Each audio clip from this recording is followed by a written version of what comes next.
Welcome back परफेक्टेशन class channel पर। कल last हमने कंप्लीट क्या किया था, स्क्रीनिंग इफेक्ट। और मान लो लास्ट वीडियो अगर बाकी है देखना तो देख लेना। Screening effect, shielding effect, effective nuclear charge and Slater's rule बहुत ही डिटेल में पढ़ा था हमने। और इफेक्टिव न्यूक्लियर चार्ज कैसे कैलकुलेट करना उसकी पूरी मेथड एग्जाम्पल के साथ एक्सप्लेन की हुई है मैंने। मोस्ट इम्पॉर्टेंट एमसीक्यू के लिए था वो। चलो आज नया टॉपिक है अपने लिए, सेकंड पीरियोडिसिटी प्रॉपर्टी पढ़ेंगे, चैप्टर 3। और टॉपिक का नाम है एटॉमिक रेडियस। चलो एटॉमिक रेडियस, सिंपल टॉपिक के नाम से ही पता चल जाएगा तुम्हें। जो एटम है उसकी रेडियस निकालनी है हमें।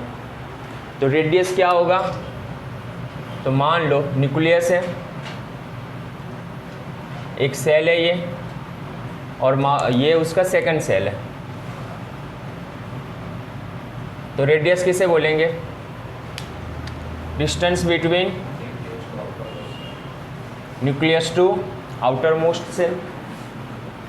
यही डिस्टेंस को हम जनरली क्या कह सकते हैं, एटॉमिक रेडियस ना। Average distance between nucleus and outer most cell,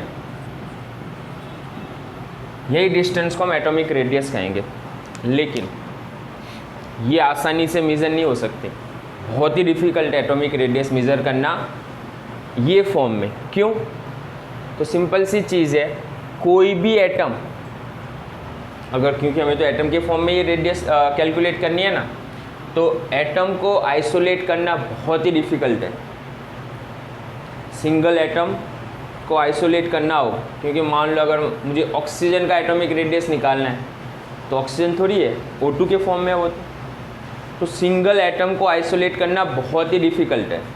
तो ये एटॉमिक रेडियस काम लगेगी, नो।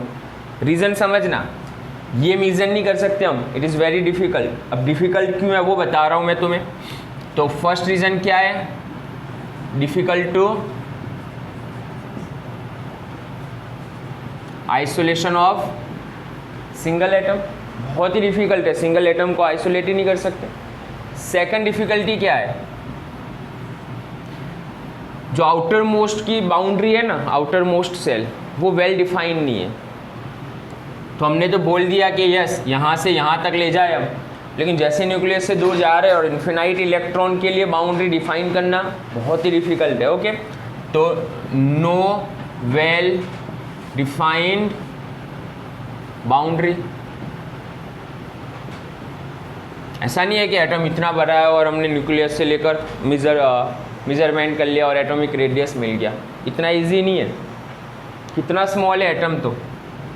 और उसके बाद न्यूक्लियस से आउटर मोस्ट सेल तक का डिस्टेंस, और आउटर मोस्ट सेल कहाँ तक कंप्लीट है, तो उसकी जो बाउंड्री है ना, जैसे हमने यहाँ पर बता ली, वैसा इजीली नहीं है, क्योंकि इन्फिनाइट इलेक्ट्रॉन की बाउंड्री कहाँ मिलेगी पता ही नहीं चलेगा। तो बाउंड्री वेल डिफाइन नहीं होती, इसीलिए बहुत डिफ़िकल्ट है कि एटॉमिक रेडियस इस तरह मेज़र नहीं कर सकते हम। तो कैसे मेज़र करेंगे अब, तो अगर मान लो एटॉमिक रेडियस अगर मेज़र करना है हमें, तो उस वक्त क्या करना है, तो दो एटम, और वो भी कैसे, होमो एटॉमिक, दोनों कैसे हो, होमो हो, सेम हो, और दोनों एटम के न्यूक्लियस के बीच का डिस्टेंस वो मेज़र कर सकते हैं। तो इसे हम क्या बोलेंगे, inter nucleus distance between two होमो एटॉमिक, है ना। तो क्या मेज़र करेंगे, एटॉमिक रेडियस कैसे मेज़र करेंगे, तो एटॉमिक रेडियस की कैसे मेज़र करते हैं वो बता रहा हूँ। तो इंटर न्यूक्लियर डिस्टेंस बिटवीन, क्या होगी definition, inter nucleus distance between two homo atom. तो दो होमो एटम के बीच का न्यूक्लियस का डिस्टेंस मेजर करके हम क्या निकाल सकते हैं, एटॉमिक रेडियस निकाल सकते हैं। क्लियर है ना। अब यही लेंथ को क्या बोलते हैं समझना, इसी को बॉन्ड बोलेंगे। बॉन्ड लेंथ क्या होती है, यही हुआ ना, दो एटम के बीच में मान लो कोई बॉन्ड अट्रैक्शन फोर्स है दोनों के बीच में, तो दोनों चिपके हुए एक दूसरे के साथ, तो वो एटम की अगर मुझे बॉन्ड लेंथ निकालनी हो तो बॉन्ड लेंथ क्या होगा, इंटरन्यूक्लियस डिस्टेंस के बराबर होगा। तो इसी को हम क्या बोलते हैं, it is also represent bond length, इसी को हम बॉन्ड लेंथ बोलेंगे। अब सिंपल तरीके से समझ लो, अगर बॉन्ड लेंथ ज़्यादा तो एटम दूर दूर हो सकते हैं, है ना, और अगर बॉन्ड लेंथ बहुत ही कम है तो मतलब एटम बहुत ही पास में होंगे। तीसरी चीज़, बॉन्ड सारे एक जैसे नहीं होते, अलग अलग टाइप के बॉन्ड होंगे ना, बॉन्ड के टाइप भी अलग अलग है, समझना पॉइंट ये इंपॉर्टेंट है। कोवेलेंट बॉन्ड है, आयोनिक बॉन्ड है, मेटालिक बॉन्ड होगा, वैन वाल्स फोर्स होगा।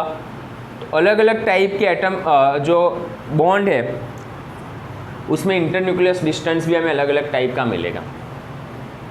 तो पहले सबसे सिंपल चीज़ एटॉमिक रेडियस के बारे में क्या है वो, तो एटॉमिक रेडियस की डेफिनेशन तो क्या होगी, distance between nucleus to outer most shell, it's called the atomic radius. लेकिन एटॉमिक रेडियस इस तरीके से मेजर नहीं कर सकते हम आइसोलेटेड फॉर्म में, क्यों, क्योंकि रीज़न क्या है, difficult to isolation of single atom, single atom को आइसोलेट कर ही नहीं पाएंगे इसी तरह इजीली। सेकंड नंबर, उसकी वेल डिफाइंड बाउंड्री नहीं होती, तो पता नहीं चलेगा कहाँ तक हमें मेजरमेंट करना है। तो क्या मेज़र करते हैं हम जनरली, तो एटॉमिक रेडियस मेज़र कैसे किया जाता है, इंटरन्यूक्लियस distance between two homo atom, दो होमो एटम के बीच में जो इंटरन्यूक्लियस डिस्टेंस होगा वहाँ से ही हम कैसे निकाल देंगे, उसकी एटॉमिक रेडियस निकाल देंगे ना, कैसे, तो यहाँ से ही समझ में आ जाएगा।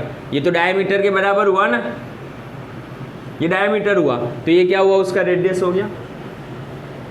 तो चलो बॉन्ड जो है वो अलग अलग टाइप के होते हैं और इसी को हम बॉन्ड लेंथ रिप्रेजेंट करेंगे। इंटरन्यूक्लियर डिस्टेंस को ही हम क्या बोलते हैं जनरली, बॉन्ड लेंथ बोलेंगे। अब जो डिफरेंट टाइप्स के बॉन्ड है, तो डिफरेंट टाइप्स के बॉन्ड के अंदर एटॉमिक रेडियस भी अलग अलग होगी और हमारे पास 4 टाइप के बॉन्ड है यहाँ पर। First number, covalent radius. चलो कोवेलेंट रेडियस क्या होगा, वो कोवेलेंट रेडियस उसके बारे में चलते हैं। कोवेलेंट बॉन्ड कैसे बनता है, by sharing of electron, simple सी चीज़ है ना, इलेक्ट्रॉन की शेयरिंग होगी। दूसरा, यहाँ पर जो ऑर्बिटल होते हैं ना, एक एटम और दूसरा एटम एक दूसरे के ऊपर ओवरलैप हो जाते हैं, इस तरह डिस्टेंस पर नहीं रहते। तो यहाँ पर कोवेलेंट शेयरिंग जब होती है तो क्या होता है, ये एक एटम है और दूसरा ये एटम है, और मान लो दोनों ने क्या किया, शेयरिंग ऑफ इलेक्ट्रॉन की, तो यहाँ पर ऑर्बिटल का क्या होता है, ओवरलैपिंग हो जाता है, इस तरह ओवरलैपिंग दिख रही है ना तुम्हें। और यहाँ पर जो इंटरन्यूक्लियर डिस्टेंस होगा वही क्या होगा, कोवेलेंट रेडियस।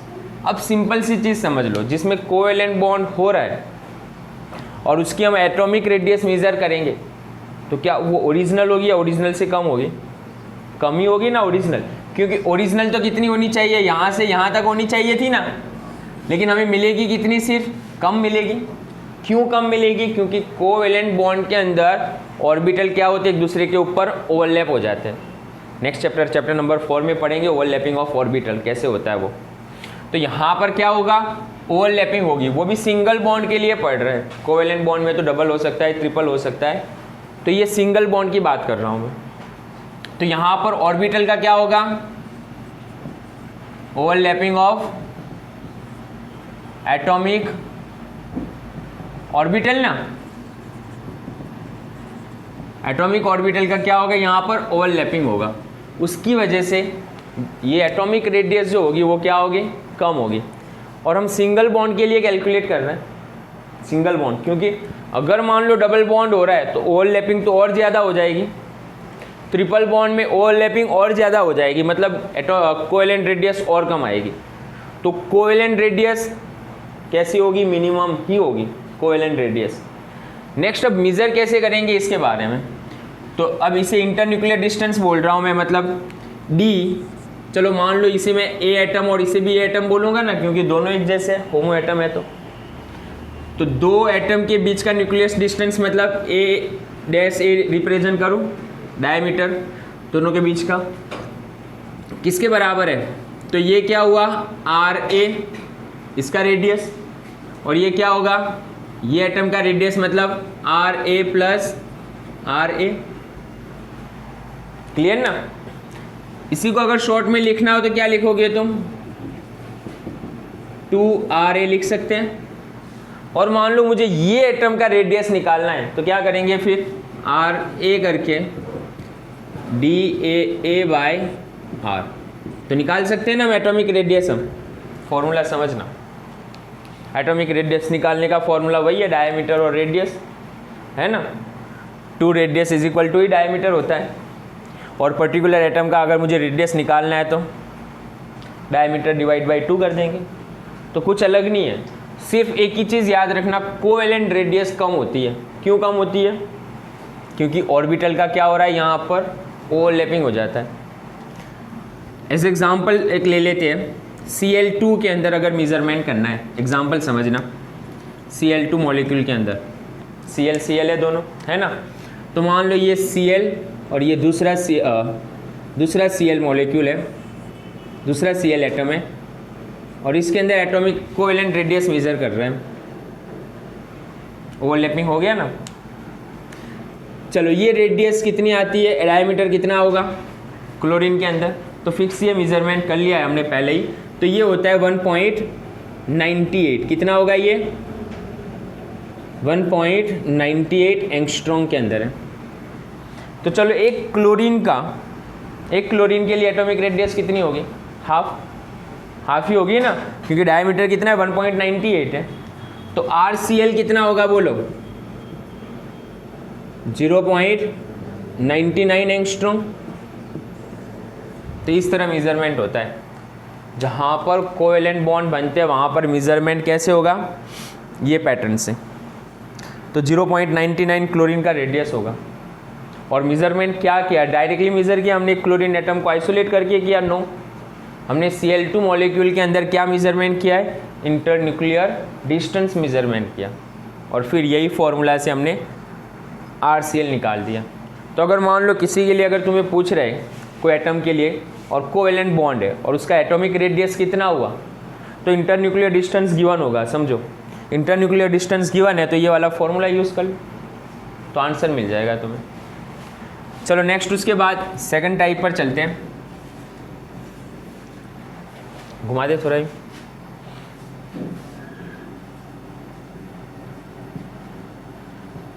आयोनिक रेडियस हुआ, बहुत अंदर चला गया बस। आयोनिक रेडियस, फोकस यहाँ पर ही करना है और ज़्यादा ही नहीं करना, फोकस करना आएगा टिक कर कर, पहले लॉक अनलॉक कर, रहने दे मैं कर देता हूँ।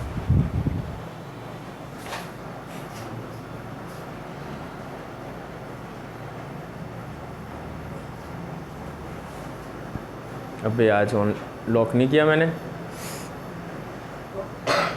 लॉक नहीं किया मतलब अभी अनलॉक किया ना, पहले लॉक था नहीं था ना, लॉक पहले लॉक था इसमें। चलो नेक्स्ट आयोनिक रेडियस पर चलते हैं। अब आयोनिक रेडियस मतलब इलेक्ट्रॉन लॉस एंड गेन, मतलब कैटायन हो सकता है या तो एनायन हो सकता है। तो यहाँ पर दो पार्ट में ही डिवाइड कर देता हूँ मैं। एक कौन सी रेडियस होगी, कैटायोनिक रेडियस, और दूसरी anionic radius. Cationic and anionic radius. चलो कैटायोनिक रेडियस मतलब क्या, तो अगर मान लो मेटल है तो क्या करेगा वो, इलेक्ट्रॉन लॉस करके किस में कन्वर्ट होगा, पॉजिटिव चार्ज, उसी को हम कैटायन बोलेंगे। उसी तरह मान लो एनायन है तो एम ही लिख रहा हूँ एनायन के लिए भी मैं यहाँ पर, वो क्या करेगा, इलेक्ट्रॉन गेन करके, एम मेटल रिप्रेजेंट नहीं कर रहा हूँ कि यहाँ पर XYZ एलिमेंट रिप्रेजेंट कर रहा हूँ मैं। तो यहाँ पर एक एटम क्या कर रहा है, इलेक्ट्रॉन लॉस करके कैटायन बना लिया, यहाँ पर क्या कर रहा है, इलेक्ट्रॉन गेन करके एनायन बना लिया नेगेटिव चार्ज। ये बेसिक चीज़ है ना, कैटायन और एनायन कैसे बनता है वो। चलो अब यहाँ पर एटॉमिक रेडियस कितनी होगी, अब इसे आयोनिक रेडियस बोलेंगे क्योंकि मेजरमेंट तो हमें इसकी रेडियस करनी है ना। यहाँ पर एक बहुत इंपॉर्टेंट स्टेटमेंट याद रखना, ये एटम और ये आयन किसकी रेडियस ज़्यादा होगी। अगर इलेक्ट्रॉन लॉस कर रहा है, समझना एक इलेक्ट्रॉन कम हो रहा है, तो किसकी रेडियस ज़्यादा होगी ऑलवेज, एटम की या आयन की, कैटायन की। तो एटम की रेडियस ज़्यादा ही होगी क्योंकि एक इलेक्ट्रॉन कम हो रहा है। एक इलेक्ट्रॉन कम होने की वजह से शिल्डिंग इफेक्ट थोड़ी कम हो जाएगी, तो अट्रैक्शन क्या होगा, बढ़ जाएगा। तो यहाँ पर क्या होगा, atomic radius of the ionic radius of atom is always higher than, always higher than, ये क्या होगी, इसकी रेडियस ज़्यादा होगी किसकी कंपेयर में, M+ के कंपेयर में। इंपॉर्टेंट स्टेटमेंट है, हो गया ये। एटम की रेडियस आयन की रेडियस से ज़्यादा ही होगी। जैसे कि एग्जांपल ले लेते हैं सोडियम का। सोडियम में कितने सेल हैं, 3 ना, 3 सेल होंगे सोडियम में, एक इलेक्ट्रॉन आउटर मोस्ट में। अगर ये इलेक्ट्रॉन लॉस कर दे तो किस में कन्वर्ट होगा, बोलो ये। अब कितने सेल रहेंगे उसमें, सिर्फ 2 ही ना, तो एटॉमिक रेडियस ऑटोमेटिकली क्या हो गई, कम हो गई ना। तो यहाँ पर देखो पहले एटॉमिक रेडियस इतनी थी, आयोनिक रेडियस कितनी हो गई, कम। तो ये पॉइंट समझना कि एटॉमिक रेडियस आयोनिक रेडियस से कम ही होगी। हर बार ऐसे थोड़ी होगा, मैग्नीशियम में से मान लो एक इलेक्ट्रॉन गया तो एक इलेक्ट्रॉन तो अभी भी बाहर रहेगा ना, लेकिन उस वक्त क्या होगा, उसका इफेक्टिव न्यूक्लियर चार्ज बढ़ जाएगा, स्क्रीनिंग इफेक्ट क्या हो जाएगी, कम ना, क्योंकि इलेक्ट्रॉन कम हो रहा है तो रिपल्सन कम लगेगा, और रिपल्सन कम लग रहा है तो इफेक्टिव न्यूक्लियर चार्ज ज़्यादा।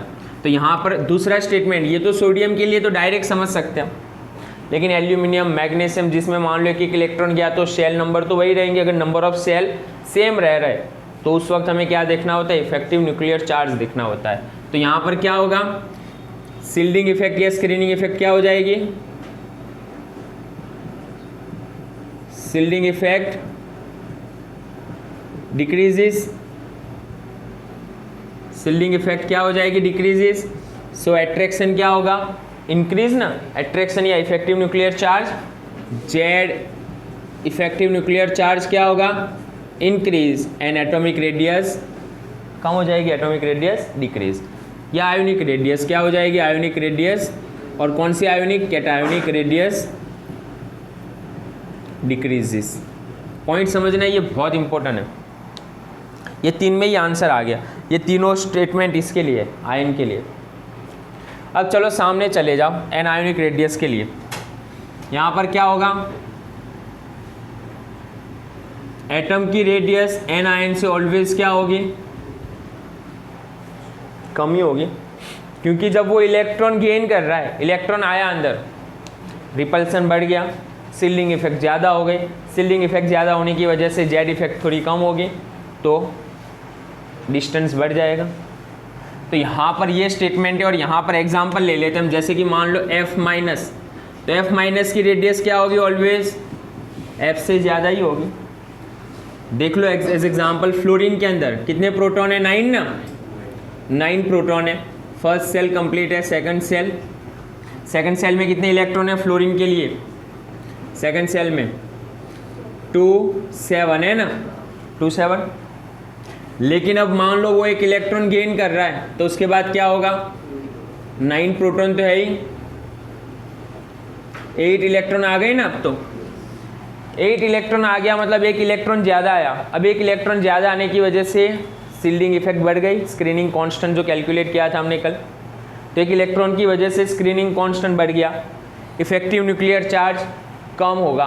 तो यहाँ पर स्टेटमेंट क्या लिख सकते हैं हम इसके लिए, shielding effect increases, shielding effect increase होगी तो बोलो क्या होगा, जेड इफेक्ट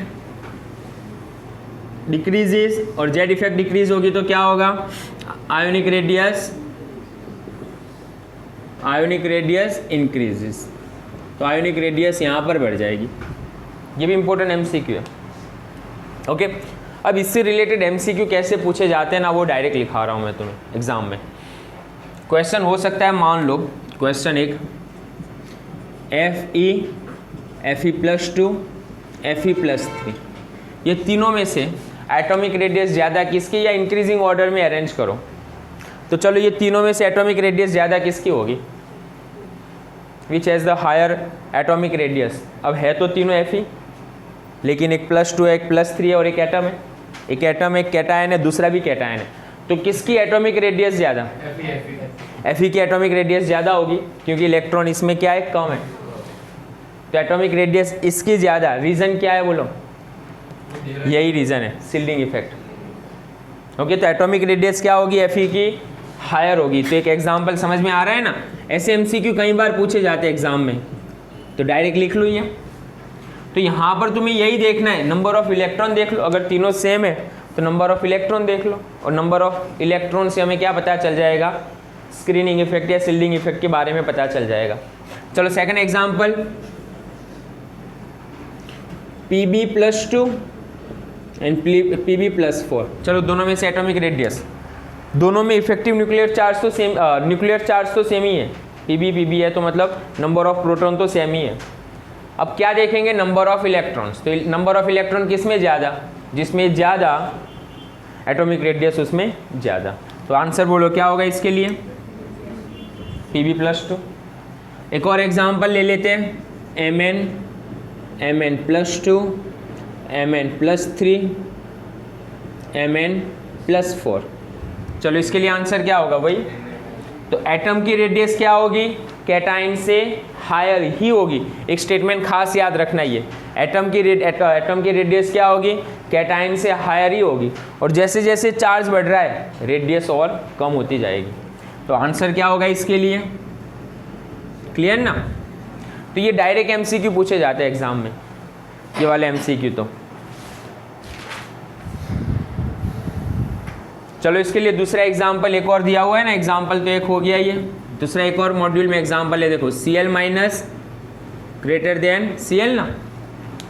एनाइन की रेडियस क्या होगी, एटम से हायर ही होगी, और क्यों होगी उसका रीज़न ये रहा, ये तीन स्टेटमेंट उसका रीज़न है।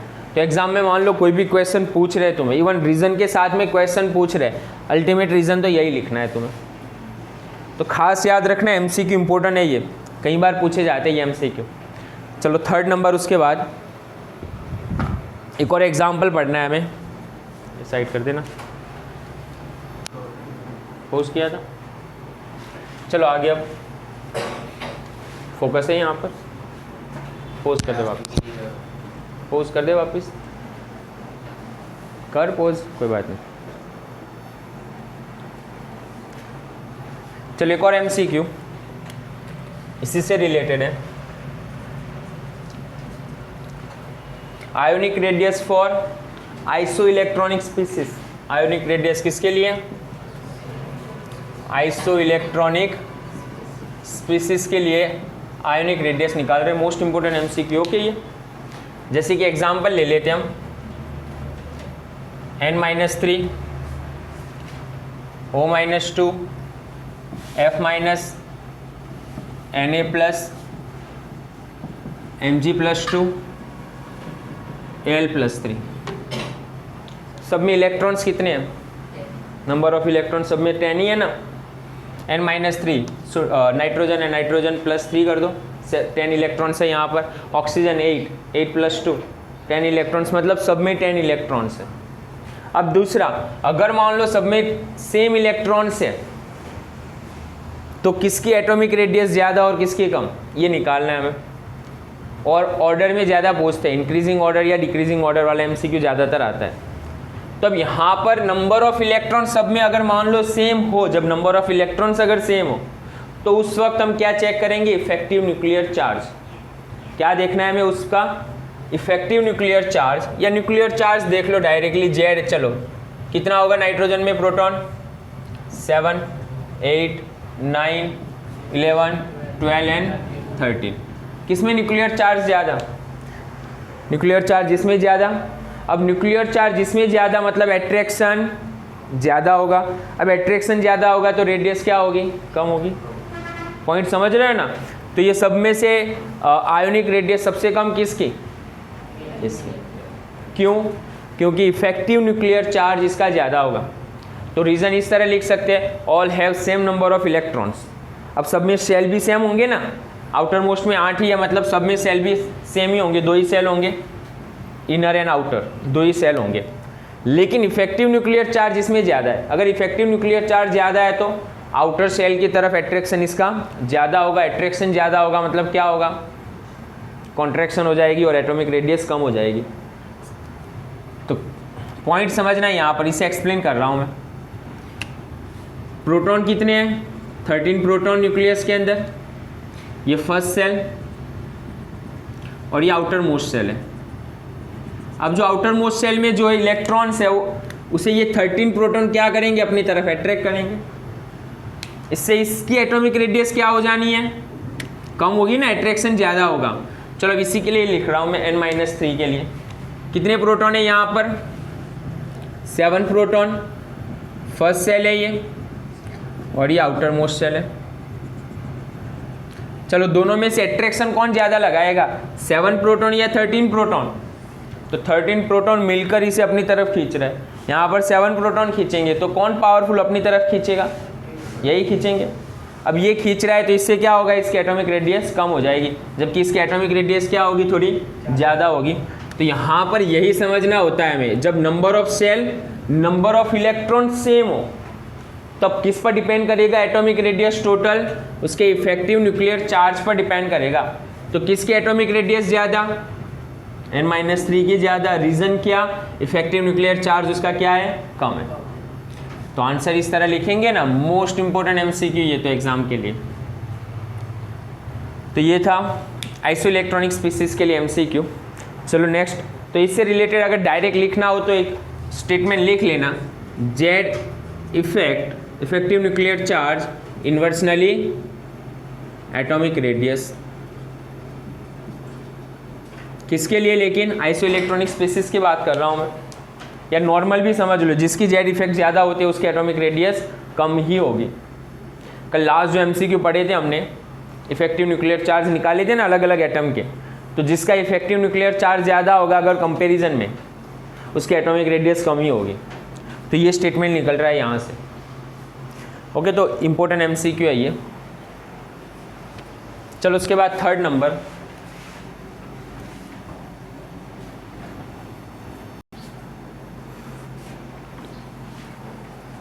चलो थर्ड नंबर, मेटालिक रेडियस।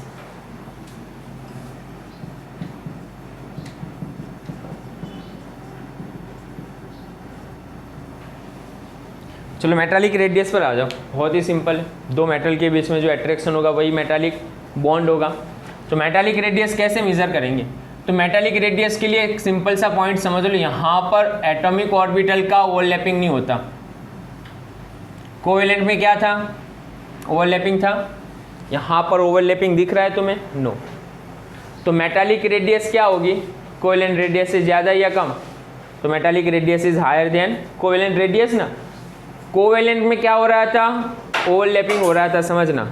यहाँ पर ओवरलैपिंग है, नो, एटम एक दूसरे से आउटर पार्ट से चिपके हुए।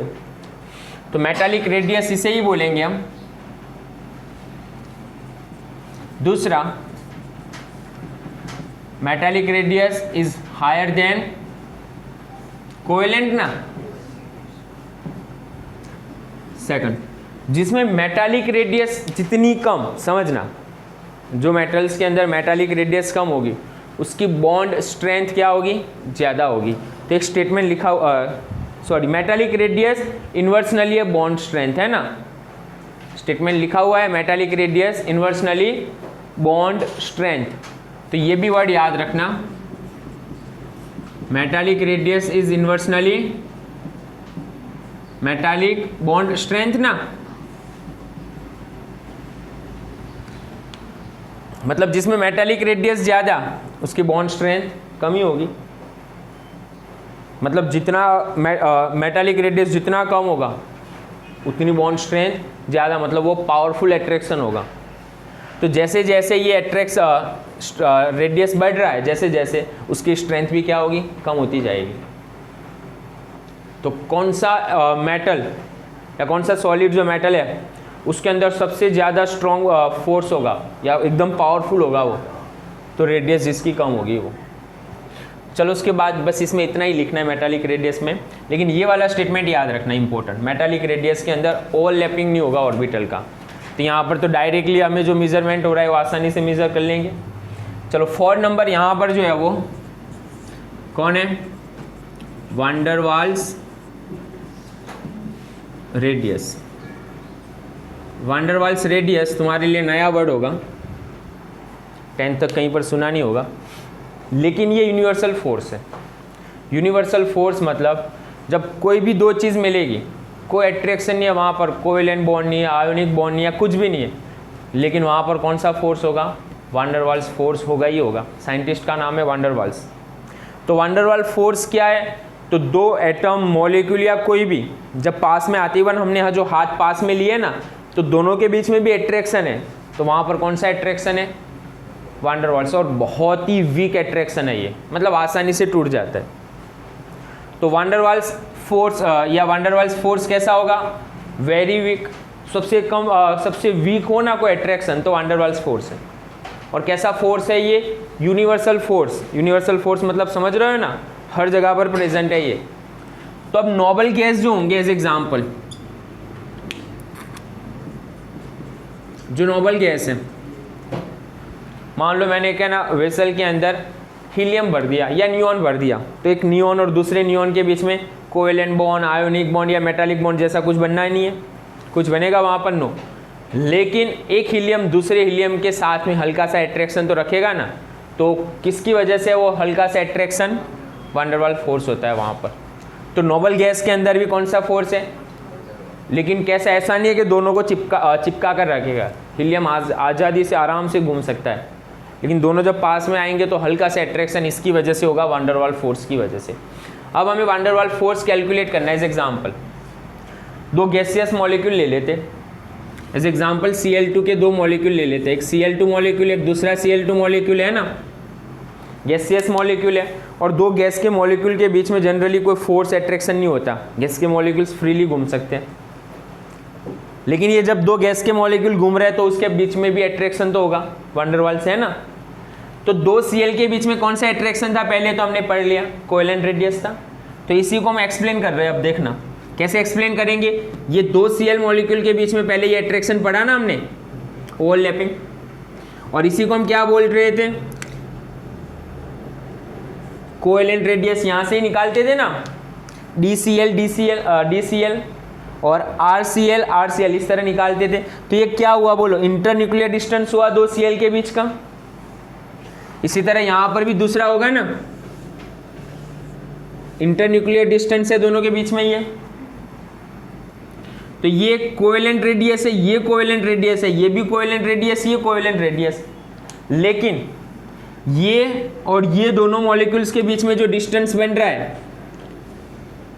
है ना, ये क्या होगा बोलो, इसी को हम क्या बोलेंगे, इट्स कॉल्ड वान डर वाल्स रेडियस। तो ये क्या होगा, वान डर वाल्स रेडियस। तो वान डर वाल्स रेडियस ज़्यादा या कोवेलेंट रेडियस ज़्यादा, तो वान डर वाल्स रेडियस की वैल्यू ज़्यादा ही होगी। तो वान डर वाल्स रेडियस जनरली कितना होता है, वान डर वाल्स रेडियस कितना होगा, तो अप्रोक्स लिख रहे हैं हम, okay, 2 multiply covalent radius, approx लिख रहे हैं, ऐसा नहीं है कि परफेक्ट इतना ही होगा। तो 2 मल्टीप्लाई कोवेलेंट रेडियस, 2 से मल्टीप्लाई कर दो उतनी वान डर वाल्स रेडियस होगी। तो इसकी वान डर वाल्स रेडियस देखो कितनी गिवन है, 1.80 एंगस्ट्रॉम गिवन है ना। और हमने इसकी तो कैलकुलेट की पहले, कितनी आई थी बोलो, कोवेलेंट रेडियस 0.99 एंगस्ट्रॉम। तो डबल नहीं है, अप्रोक्स लिख रहे उसके आसपास में, ऐसा नहीं है। तो लिखा है देखो अप्रोक्स 2 मल्टीप्लाई, लेकिन उस कितनी होगी, 2 मल्टीप्लाई कोवेलेंट रेडियस के बराबर होगी।